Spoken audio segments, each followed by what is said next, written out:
গাজীপুরের শ্রীপুর উপজেলার মাওনা চৌরাস্তা ও আশেপাশের এলাকায় জলাবদ্ধতা কমছে না। কিছু এলাকায় জলাবদ্ধতা বর্ষাকালীন স্থায়ী রূপ নিয়েছে। এমসিএ বাজার ও আশপাশের চিত্র প্রায় একই রকম। এসব এলাকার বসতবাড়িতে যাতায়াত করতে বাসিন্দাদের দুর্ভোগ পোহাতে হচ্ছে। 11 অক্টোবর শনিবার সকালে টানা 2 ঘণ্টা বৃষ্টি হয়েছে।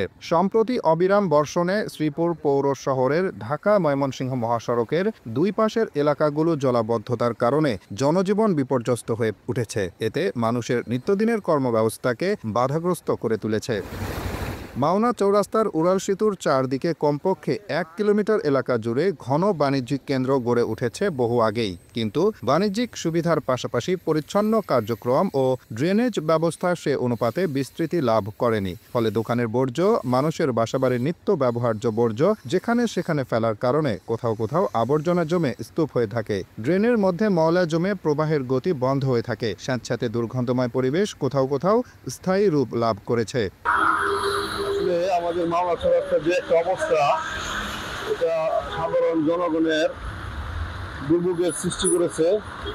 আমি শ্রীপুর পৌরসভা ও উপজেলা প্রশাসনকে দৃষ্টি আকর্ষণ করছি যেন এই পানির একটা ব্যবস্থা নেয় তারা, তাহলে মানুষের রোগবালাইয়ের থেকে বেড়ে যাবে। গাজীপুরের শ্রীপুর উপজেলা নির্বাহী কর্মকর্তা জানান, ড্রেন সব জায়গায় পরিষ্কার করা হয়েছে। এ ধরনের অস্বাভাবিক বৃষ্টিপাতের কারণে ড্রেনের পানি সরে যেতে কিছুটা সময় লাগে, কিন্তু সেটা 2 ঘন্টার বেশি নয়। আর মাওনা চৌরাস্তার কিতাবালি প্লাজার সামনে দোকানদার ভাইয়েরা ড্রেনের মুখেই ময়লা ফেলেন, ফলে প্লাস্টিক বা অন্যান্য জিনিস দিয়ে আটকানো থাকে। এজন্য পানি যেতে একটু দেরি হয়। আর যেসব এলাকায় জলাবদ্ধতা এখনও দেখা যায়, সেসব এলাকায় অপরিকল্পিত নগরায়নের ফলে ড্রেনগুলো পর্যাপ্ত নয়। আবার কোথাও অবকাঠামো বেসিসে ড্রেন করা হয়নি। এটা স্ট্রাকচারাল কিছু সমস্যা আছে, যেমন আমাদের যে কিতাবালি মার্কেট, সেই জায়গাটার সামনে হচ্ছে যারা আমাদের দোকানদার ভাইরা আছেন, তারা ওই যেই মুখটা, ড্রেনের যে মুখটা, তারা তো ওখানেই ময়লা ফেলেন। তো দেখা যায় যে ড্রেনের মুখটা প্লাস্টিক বা অন্যান্য জিনিসপত্র দিয়ে আটকানো থাকে। তো অনেক সময় এই কারণে পানি যেতে একটু দেরি হয়।